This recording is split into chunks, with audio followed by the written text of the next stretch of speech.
Hey, Tim Frisch with a Frisch Perspective here. This video is going to be a follow-up to the previous video that I did talking about an LA Times article that was recently put out, which says LA Church megachurch pastor mocks pandemic health orders even as church members fall ill.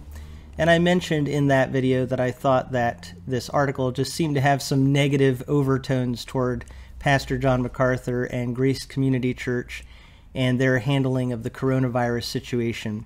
And interestingly, I saw that today there were some letters to the editor, a megachurch pastor's dangerous defiance of COVID-19 rules.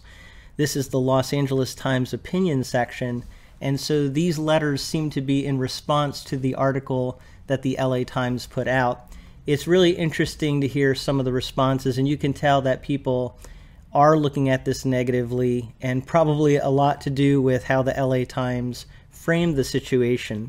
The first letter here says, "To the editor, in a country built on the separation of church and state, how can the government prevent large indoor worship services when the pastor of Grace Community Church, John MacArthur, defies an order to limit attendance to slow the spread of COVID-19? This is an extremely large congregation in Sun Valley that follows the precepts of its pastor, who asserts, 'The one who's behind the virus of deception is the arch-deceiver, Satan himself.' Are people so taken by their faith that they lose their reason?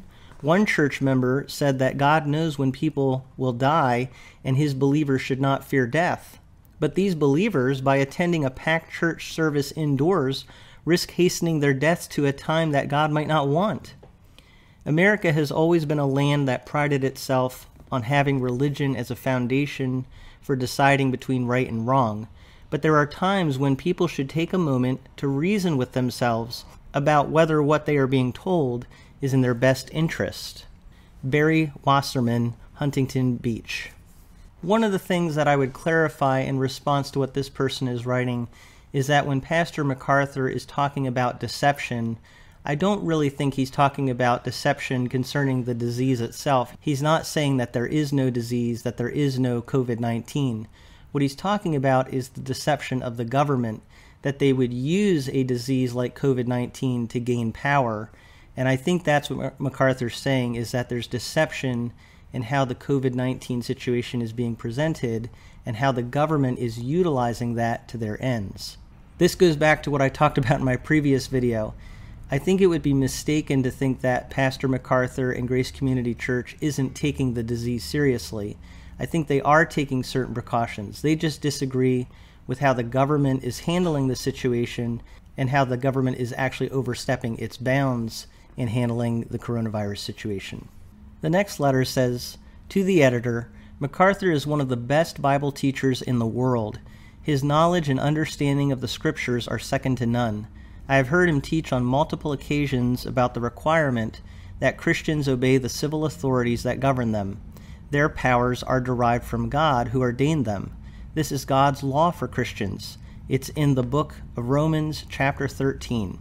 Yet you report that MacArthur is operating in open defiance of the authorities with regard to coronavirus restrictions.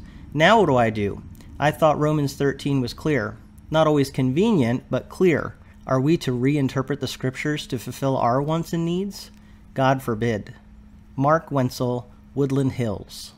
A couple of things I would say in response to this particular letter is that, first of all, John MacArthur has always said that if the government is overstepping its bounds and is persecuting the church, singling out the church and treating it differently than other cultural institutions, then the church does have a right to stand up if it's being persecuted.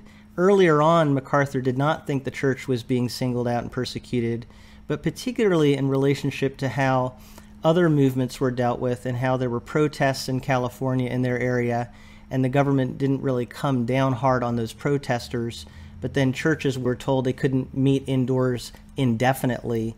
MacArthur felt that this was some form of persecution. Also, I would take issue with the portrayal that he is really harshly defying the government. He actually has been very respectful. So another thing to keep in mind here is that even when Pastor MacArthur says he's going to go against what the government is telling him because he wants to obey God in this situation, he does it respectfully, and that is in line with Scripture. So I don't think from MacArthur's perspective he's being inconsistent. It really comes back to when are the times where we could say, yeah, this is a case where I can't obey government because I need to obey God because the government's actually telling me to do something disobedient. Now, different people have different perspectives on whether that really applies to the situation, but from Pastor MacArthur's perspective, that's how he looks at it. And then one other letter says to the editor, MacArthur unfortunately revealed a primary reason for holding indoor church services.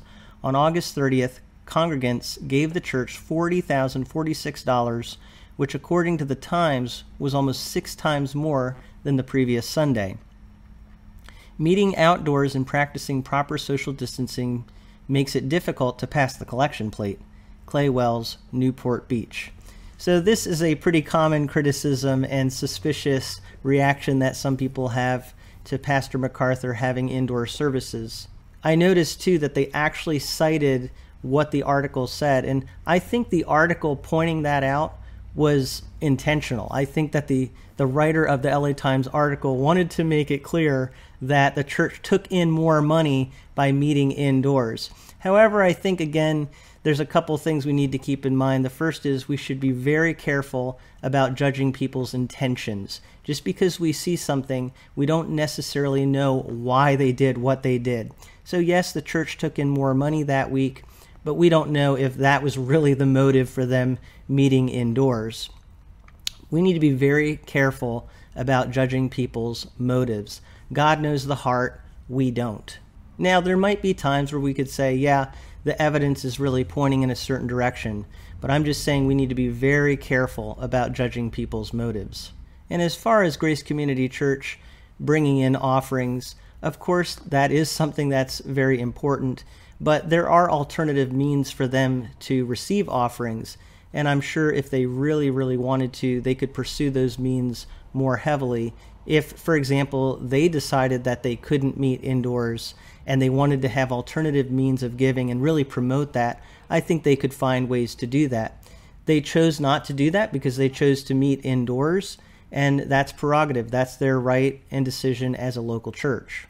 So again, I would just say, me looking at this, we need to be very careful about judging from the outside. Let's face it, we all do things in our own lives that someone from the outside might judge because they don't really know us personally. So I know it sounds like I'm just giving a big defense of Pastor MacArthur, and I'm really not trying to. I just want to give all sides to this. I felt like what these letters are saying does give one side and perspective, but I thought it was really important to supplement that with some thoughts that would balance out what these writers are saying. These are very difficult issues that we're facing right now. Again, a lot of unknowns and different perceptions. I'd love to hear what you think in the comments below, but as always, keep those comments positive and helpful to discussion. But thank you, as always, for listening to what I have to say from a Frisch perspective.